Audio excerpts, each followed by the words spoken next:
All right, welcome to Wise Investors free information, free investment calculator demo. You can find this free calculator on www.freeinvestmentcalculator.net. So let's get right to it.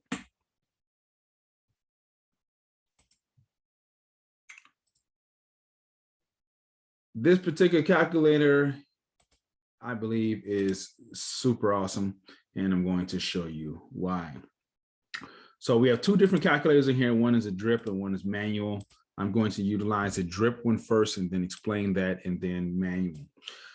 So what we do is we start off at the top with the basic information, your initial investment. For this particular investment, I'm going to say we're going to use $500. Totally up to you how much you start off with. Now, your ongoing investment is where we start to differentiate ourselves.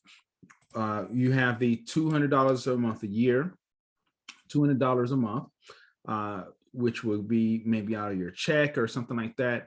You might get paid twice a month, so this might be $100 every 2 weeks or however that flows out, but it's $200 a month. And then you have the per quarter. This is actually significant because you could have some regular income that comes in, but not on a monthly basis. So an example for that is you're investing in something like PEOPX, but it pays out a dividend on a quarterly basis. Or you're investing in the individual business like Disney or Verizon or some other type of individual business, and it pays out their dividend on a Walmart on a quarterly basis. Now, you take that particular dividend income that comes in, I'm just going to throw in $250. And now what you're doing is you're adding that into the pot to be reinvested. So you're accounting for the money that you bring in on a quarterly basis into the pot. The next thing is going to be per year. One of the most common ones would be a tax refund. So say, for instance, you get a $3,000 tax refund. Instead of spending $3,000, you decide to invest $2,000 of it, spend $1,000. Now what you're doing is you're maximizing your tax refund and sewing back and growing that money. This also could be from an investment that is someone like this one, where it only pays a distribution once a year. So that could be accounted for in here. So we have that opportunity as well. The next one going down is the annual contribution increase.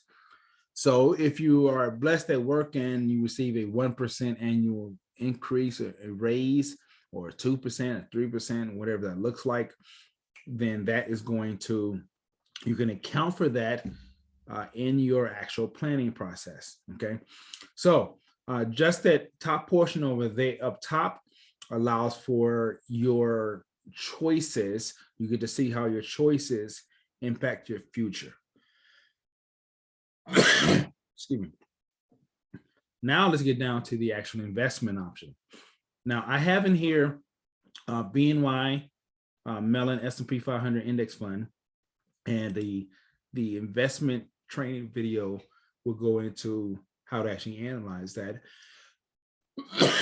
Excuse me. So what we have is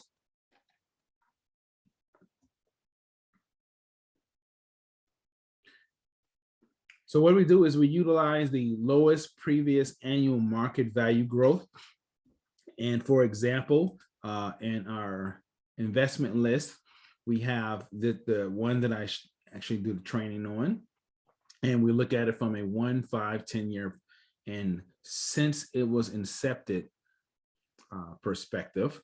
And the 1 year is 55, 15, 13, and we have 9.77. So from these four numbers, we choose the lowest one. And there's a very practical reason why. We don't want to inflate our expectations. We want to make sure that we are establishing sound expectations on what the potential of this, because that will, what happen is if we inflate our expectations up front and the investment has a tough year, then we're going to feel as if we're losing, even though we really didn't. The current market price as of today is $57.85. The current annual distribution is $6.31. You can do the free 1-hour training, and it goes into more information about understanding what a distribution is.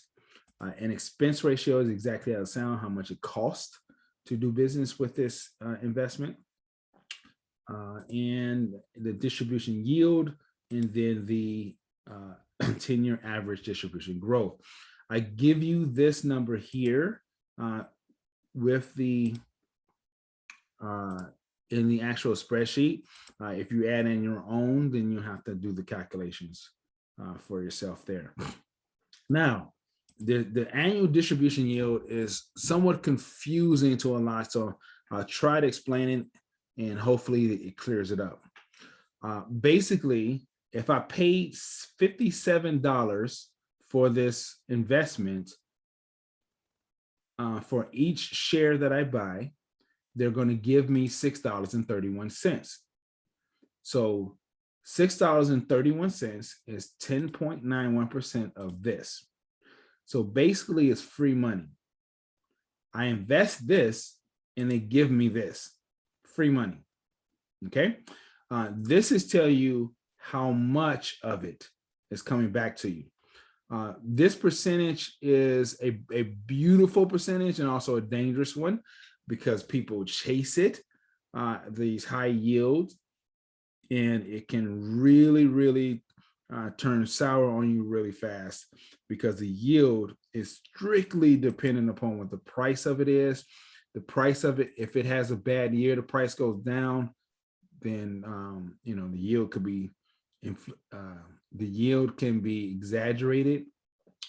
In index funds, you won't find too many with a high yield that also meets all the other criteria that we set in place in the training video. This is one of the few that actually has a high yield and meets all the other standards of being a phenomenal investment. So there you go. The distribution growth rate. The way I like to explain that is I'm getting $6.31 this year. How much would it go up next year? So it's going to go up almost to it's going to go up to 6.54%. What that would look like is 1.0654. So next year, the distribution will be $6.72, 72.27. Okay. So that gives you an idea what the distribution growth rate means. Is literally how much will this increase next year. Let's get it down and look at this by the numbers, because one of the most important factors of investing is looking at it from a longer term lens. So we look at it from starting off from 1 year from now. We put $500 in with $200 a month. 200 times 11 is 2,200 plus the 500, so 2,700. So in that first year, we had the gain of $22,863, so a gain of $163.35. That free money, $157. 5 years from now, it grew from here to there, 20,000. In 10 years, at 20 years, we're almost at $500,000. Somewhere between 20 and 30, you became a millionaire. And from 30 to 40, you rocked out becoming a multi-millionaire off of this one investment based on this criteria. On the income side, your free money just kept growing every single year. And it is absolutely, this is what it's an income snowball. Every single year, it is getting bigger and bigger. So you have an income snowball. I want to cover a couple of things down here, and then I'm going to touch on what this 100-fold means and kind of give you a little bit of perspective of what that is. All right, so down here is where we highlight your total dollars invested over a 40-year period. So your difference here is you have you have over $6.75 million in value, and you put in 2.25. So you have over $4.5 million gained over a 40-year period based on this criteria. That's not too shabby. The second thing is you have free money. Over this 40-year period, this produced $2.1 million in free money. That is not too shabby. Now, one thing I want to highlight, and I highlighted in the training video, but I want to highlight it here as well, the power of paying too high an expense. So you have this expense ratio of 0.50, which is the highest that we set as our standard. We like to pay less. So in a typical mutual fund will actually put you at about 2.00% in an expense ratio that skyrocketed to $1 million in expenses paid over the course of a 40-year period. That dramatically impacts your actual money received, because in reality, what they do is they take this from here. So if you have a 2.0%, this actually becomes closer to $5 million. So that is a dramatic impact on your wealth. It's a dramatic impact on your the growth over time. So 100% take account for that. Now you get the opportunity to compare different investments, and these are some generic numbers just to kind of throw in there, so you can see you can have an investment that has different variations and impacts, how much price affects, how much yield affects, how much a lower expense ratio. If you actually have one with a 0.01%, so you have a much less impact with your expenses. So these give you some opportunity to plug in some real, this can be an individual business, an index fund, whatever it is, how it actually impacts, and compare it to, well, you can compare it against this one, because I think that was pretty phenomenal over a long period of time. All right, so I also said I want to come back and explain the 100-fold. Now, let me use the demo section over here, and I won't go through these things in particular. I'm just going to hit the number section down here.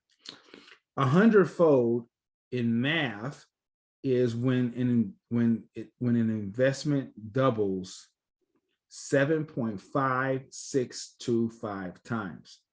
Okay. So the visual aid on that is 2 times 2 times 2 times 2 times 2 times 2 times 1.5625 times. This is actually our top measuring stick for when we create for our investment portfolio.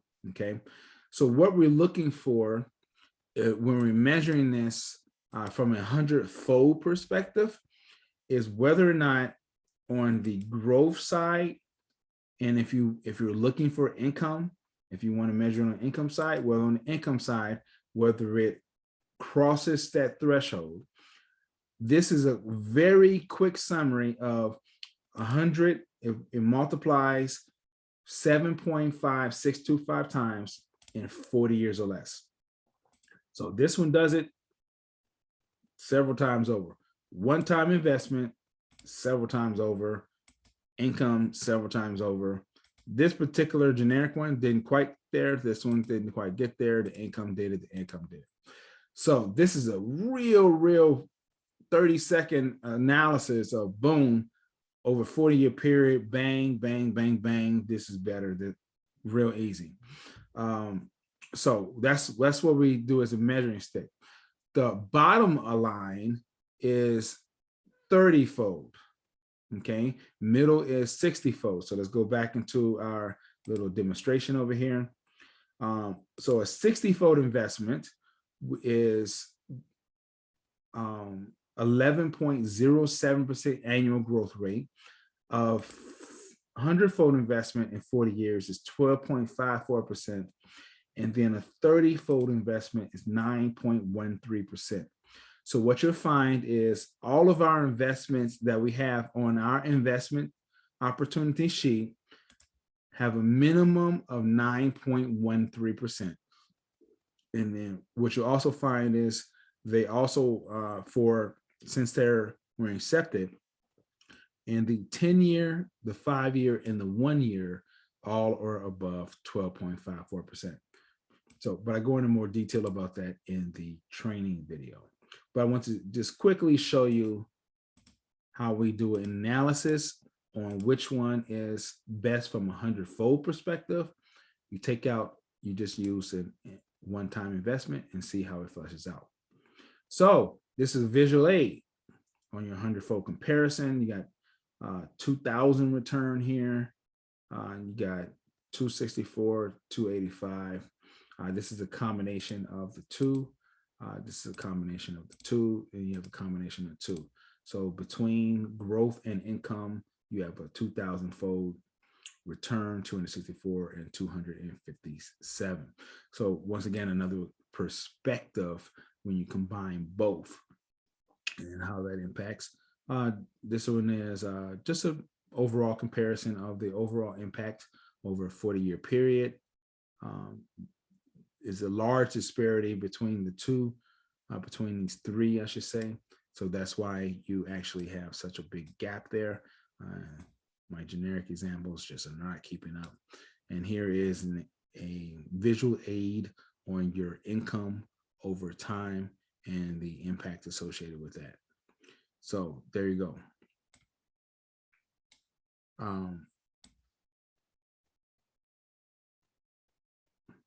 All right, so that is DRIP. Now, what DRIP means is actually it's a dividend reinvestment program. What that means is every $6.31 per share, there's $57 in total, you went back and bought more of this investment. And the $114, you went back and bought more of the investment, $252, more of the investment. So what you're doing is you're not taking any of this out. You're automatically setting it up to reinvest back into this investment. Now, why would you do that? One common way that I would recommend is if you have something that is kind of a set it and forget it. One way to do that is if you're investing in your child's college university fund and you want to set up some funds for them to go to school, but you don't want to manage the growth of it. Set it and forget it. You set your amount in here. You can do it one time. You can add in every month, whatever you want to do, but the dividends will go back and buy and help the income snowball will push the growth snowball. So you have income helping your growth to really skyrocket over time. That's one common way. You probably could utilize some other methodologies or some other strategies if you want to employ for actual doing a dividend reinvestment program. But the college university one is the one I typically would recommend or suggest using it for, I should say. The other side of the coin is manual. This is exactly how it sounds. I don't reinvest the dividends. I let them deposit into my investment account and then I invest it myself. Now, why would you do that? Because every single month, this number changes, the price.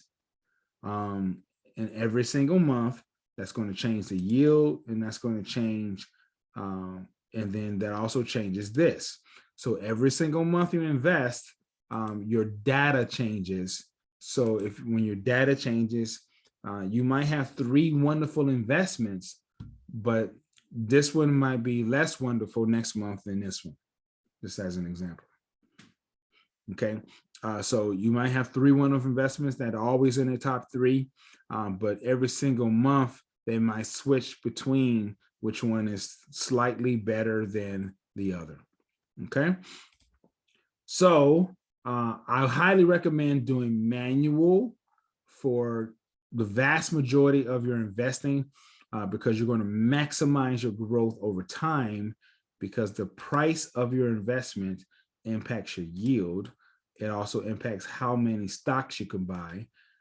So if you are investing $200 a month, that's going to give you, shares you buy. That's going to give you almost 4 shares. Next month, if it skyrockets to 75, you're buying less of that same investment. So the price of the investment is going to dramatically impact the number of shares that you can buy. So next month, you might have a different vantage point, different look of the impact long term for this particular investment. So food for thought, recommend manual for most of your investing strategy. I believe I covered everything in this particular investment. Now we take a look at this from a one-time perspective. So if I invested $500 in this particular, let's see what the actual dollar amount is again, 57.85.